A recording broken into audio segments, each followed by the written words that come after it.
Waalaikumsalam. Alhamdulillahirabbil alamin. Wassalatu wassalamu ala asyrafil anbiya'i wal mursalin sayyidina wa habibina wa maulana Muhammadin wa ala alihi wa sahbihi ajma'in, amma ba'd.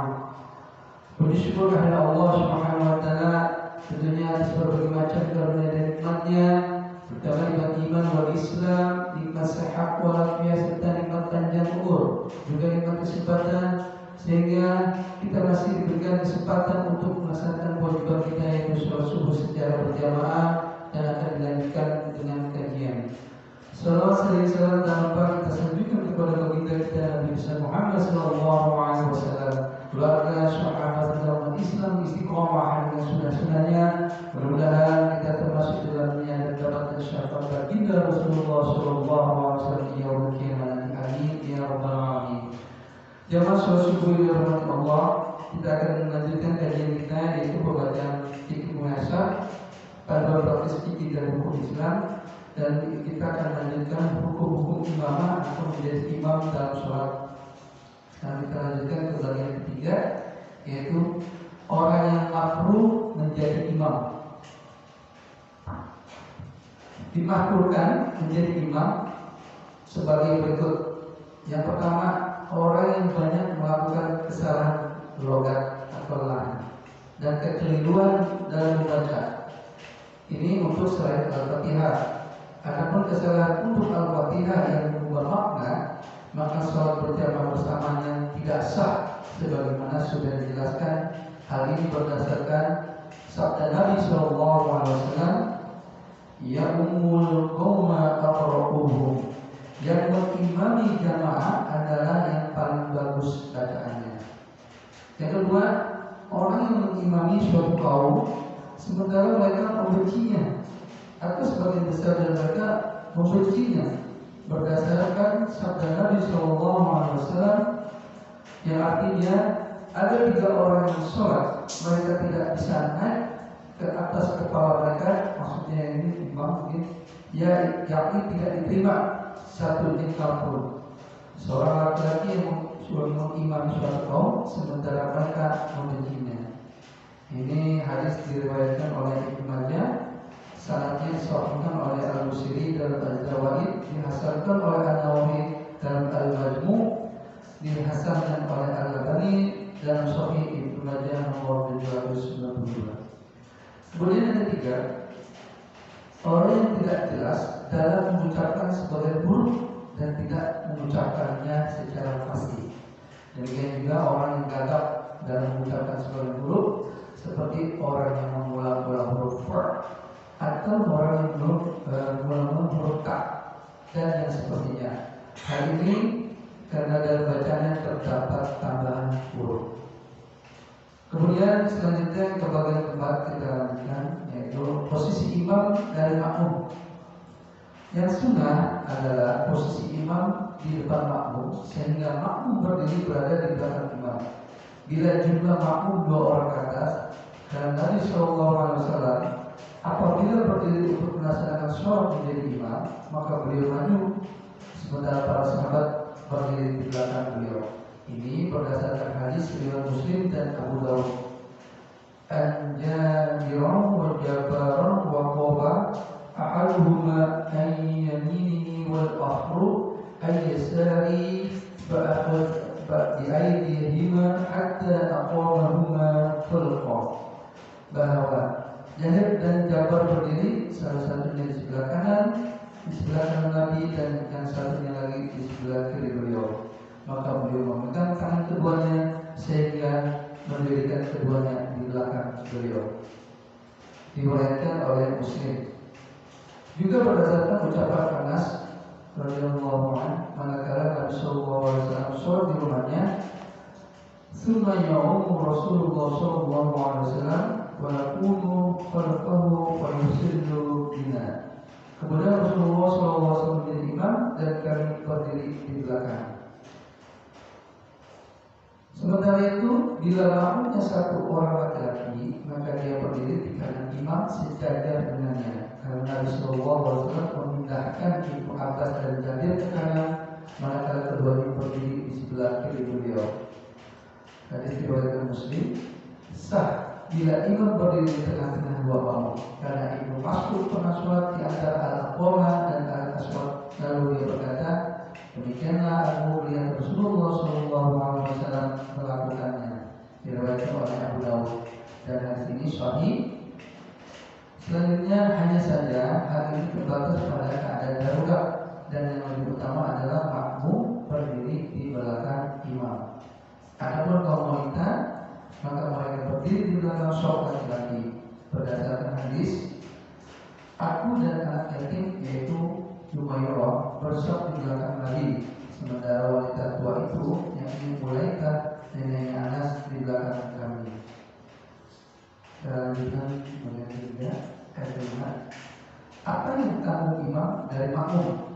Imam menanggung dari makmum kewajiban membaca surat dalam sholat jahriyah berdasarkan hadis Abu Hurairah yang marfu', wa idza qara'a fa'ansitu, bila imam membaca Al-Quran maka dianggap untuk menyimak. Diriwayatkan oleh Imam hadis yang dimaksud At-Tirmidzi, Abu Dawud nomor 604. Al-Albani berkata hasan sahih.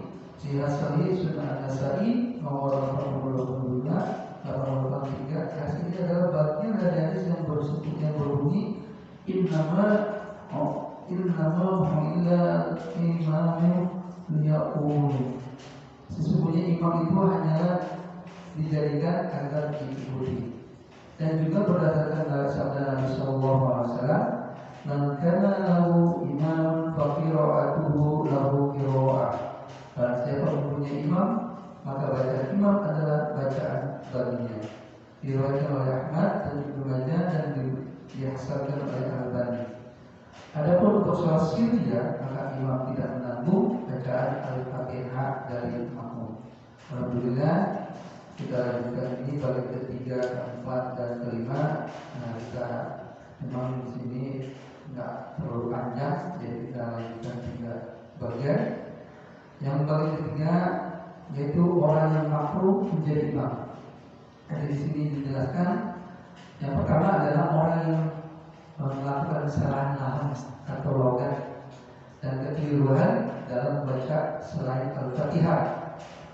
Adapun kesalahan Al-Fatihah yang mengubah makna, maka sholat berjamaah bersamanya tidak sah. Ini poin pertama adalah bacaannya aja udah kurang tepat. Kemudian tambah lagi dengan Al-Fatihahnya. Kalau Al-Fatihahnya juga sah, berarti sholatnya ini juga sah. Jadi perlu luar biasa jangan sampai terjadi.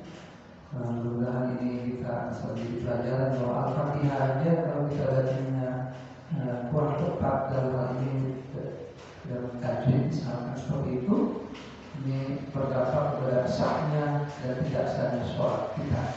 Nah, rugi kalau kemudian Al-Fatihah aja juga salah. Selanjutnya orang yang suatu kaum mereka membencinya. Nah, ini bahkan bukan hanya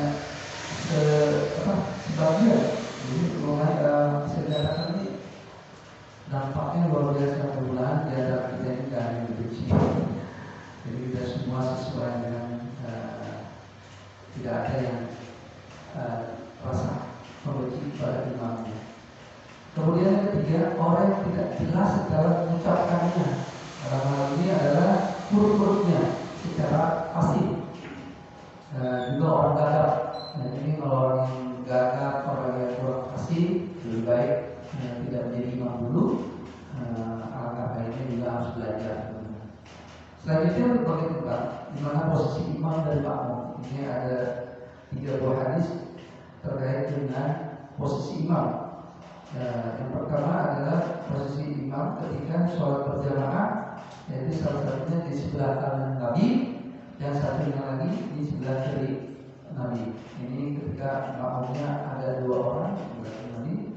Jadi untuk posisinya apakah sejajar atau berada lebih jauh dari imam, ini tidak dijelaskan, hanya di sebelah kanan Nabi. Berarti kalau sebelah kanan apa? Ini sebelah kanan berarti posisinya dekat dengan Nabi. Ataupun di sini ada juga ketika sabda Nabi yang disampaikan oleh Ibnu Mas'ud pernah sholat di antara Al-Qamah dan Al-Aswad. Namun itu dalam keadaan darurat. Yang lebih utama adalah makmum berdiri di belakang imam. Kemudian kalau wanita sudah jelas mereka berada di belakang safnya laki-laki. Selanjutnya di bagian kelima, apa yang ditanggung imam dari makmum? Nah ini ada dua pengertian. Imam menanggung bacaannya ada dua, yaitu dari jahiliyah atau sholat siriyah. Kalau sholat jahiliyah itu berarti dikeraskan bacaannya, dan ini menjadi tanggung jawab imam.